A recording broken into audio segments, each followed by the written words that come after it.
সবার দাওয়াত না দেয়, 10 জন মানুষকে দাওয়াত দেয় নাই, তারা তো আসতে পারে না। আল্লাহ পাক যাদেরকে কবুল করেছেন তারাই আসছেন। ওনাদের মাধ্যমে মাদ্রাসার কল্যাণ করতে এই ভাইকে মাদ্রাসার দায়িত্ব দেওয়া হয়েছে, সম্পূর্ণ দায়িত্ব।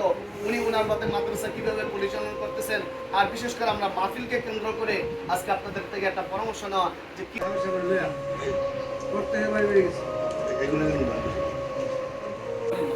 আমি বিশ্বাস করি যে আল্লাহ পাক রব্বুল আলামিন এই প্রতিষ্ঠানের জন্য আপনাদেরকে কবুল করছেন।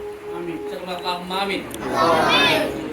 কারণ আমরা এটা জানি যে আসলে মানুষদেরকে সবসময় আল্লাহ ভালো কাজ কিংবা দিনের কাজ তখনই নেয় যখন এই মানুষদেরকে ভালোবাসে। একটা কথা আমি জানি, আপনাদের মাধ্যমে কিংবা আমার মাধ্যমে দিনের কাজ, ইসলামের কাজ তখনই করাবে যখন আল্লাহ আমাদেরকে ভালোবাসে।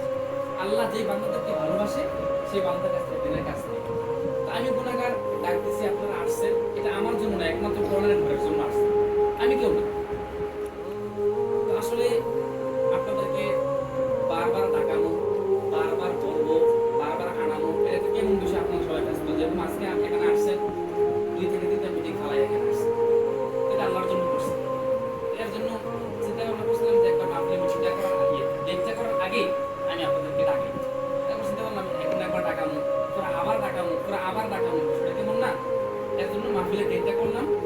আর বক্তা দাওয়াত দিচ্ছে মুফতি শামসুল গাড়ি হিসাব, আপনাদের এই নালাই গ্রামের আগে আসছিল শফিকুল ইসলাম সিদ্দিকী সাহেব, উনি হচ্ছেন প্রধান বক্তা।